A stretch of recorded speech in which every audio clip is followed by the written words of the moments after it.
Persona 5 is voted by Famitsu readers as the best RPG of all time. It's at the same time a 100-hour game whose authorial intent is to manifest societal issues, as those who have no place in society attain freedom, according to Tomfoolersona. Persona 5 sets a political intrigue with similitudes to real-life events and characters. English speakers have drawn parallels between Shido and Trump. There is no need for thieves in my mighty country, being one of multiple lines provoking the parallel. But the solution it consistently proposes is to force the character's viewpoints through fighting or brainwashing due to the traditional JRPG system.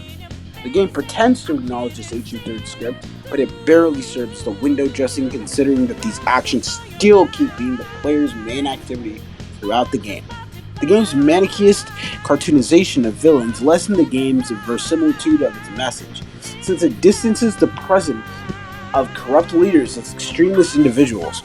The worst part is the portrayal of social commentary after 90 hours invested in the game for yet another Power of Friendship final act. The apathy in this world gets obliterated by defeating it ostentatiously voicing Gnostic Devil with your own Gnostic Devil summoned in support of the civilians, Dragon Ball Z's Spirit Mom style, dangerously trivializing the very issues it touches by suggesting it as a solution.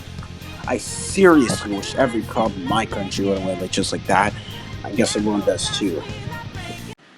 The gamer community, like usual, states that we should stop thinking about the story and remember what it actually is.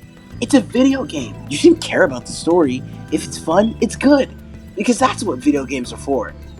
Even disregarding that, this attitude is ignoring the game on its totality, especially the element that functions as the motor of the game. Good luck finding passable design in this game. As a slice-of-life simulator, Persona 5 fails due to the repetitiveness of the routine with dialogue and events that seem copied and pasted, like waking up for the umpteenth time and seeing the message of a friend wanting to hang out, making it very difficult to become attached to a world that establishes its limitations after barely a fifth of the game.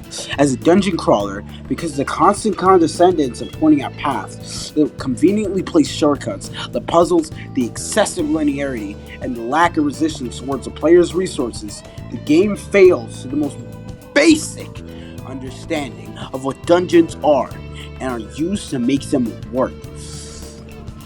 And what used to make them work back and what used to make them work since back in the 80s, which is to have a presence to the player's consciousness through draining the player's resources. You barely feel like you're even there.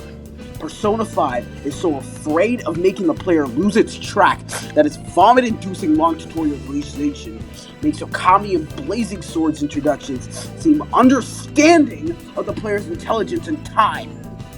I guess the number on this title is indicative of the number of days needed to actually start playing.